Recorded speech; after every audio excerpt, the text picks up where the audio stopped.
Он гордость Нижнекамска, он гордость Татарстана. И наша с вами задача, чтобы у молодежи воспитать это понимание искусства. Философ-то ол, жазушы да ол, рәссам да ол, ана вообще құшаққа алғада беріп болмайды. Milli әһәм жаңғырап тұрсын үшін, әқсәнің рухы үшін дұға болып барсын, шу жырны жырлы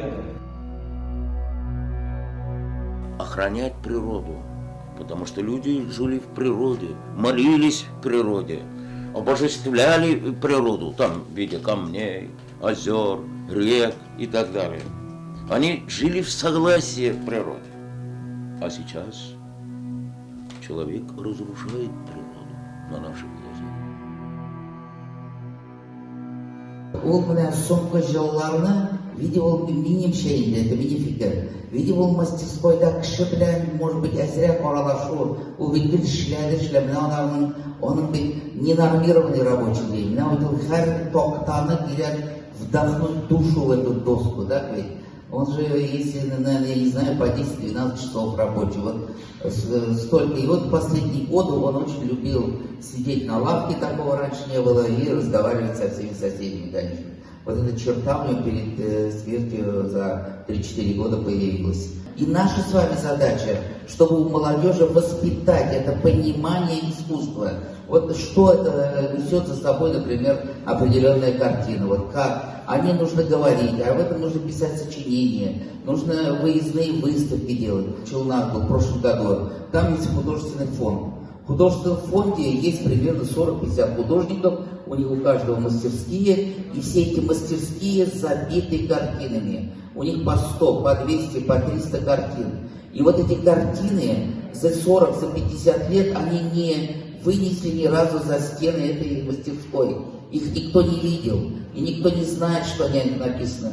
Все-таки главное для художника – это признание. Признание при жизни у него было, любовь при жизни у него была, весь город его знал. Если уж значит, знать руководство, Шамиев, он был, говорят, один из близких людей, художников, и вот не случайно он его назначил в этот экспертный совет, или где-то он так был. Поэтому здесь все это относительно. Он был при жизни признан, он был при жизни великим.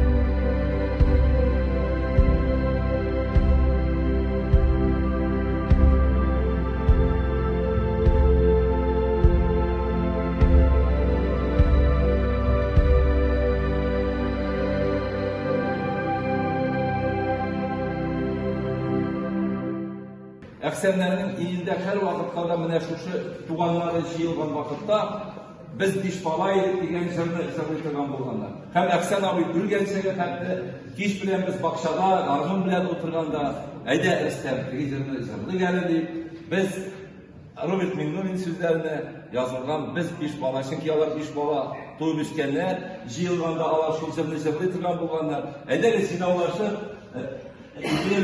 бүгін дә менә бөтенебез milli әһәм жаңғырап тұрсын үшін, әқсәнің рухы үшін дұға болып барсын, шу жырны жырлый әле.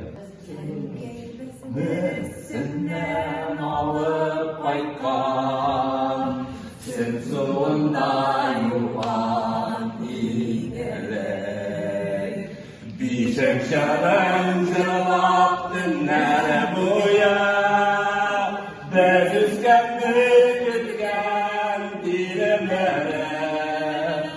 Biz биш bala üstegen keybeden, dik üsmedik irken ışakta. Biz erkeğin bir şatlığıydı, bir faydası olur ışakta. Он гордость Нижнекамска, он гордость Татарстана. И я думаю, что любой человек, любой турист, приехавший с Японии или с Мексики, они его поймут больше, чем мы, к стыду нашему, очень его понимаем. А ведь есть очень хорошие профессиональные художники, и современные, и такие как Фешин, гордость не только Татарстана, и России, на весь мир известны. Есть высокопрофессиональные художники, творческие люди. А он, мне кажется, что он немножко оторвался от профессионализма, от подготовки, и он сумел выразить в своих вещах, сочетая несочетаемое.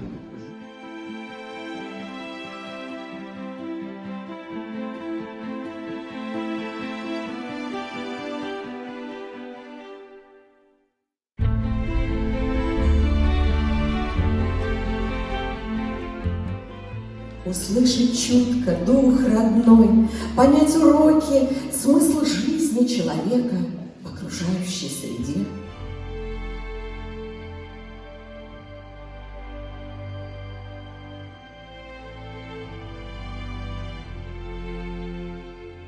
У вас тут и родник рядом, и набережная, и Святой Ключ.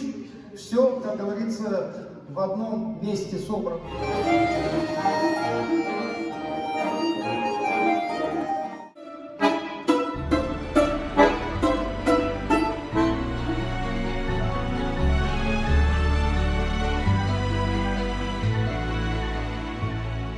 Народный колорит татарских лейтмотивов благодаря родителям, труду и небесам открыл себе и нам, художник Фатхутдинов. Мы благодарны вам за мастерство и дар Ахза.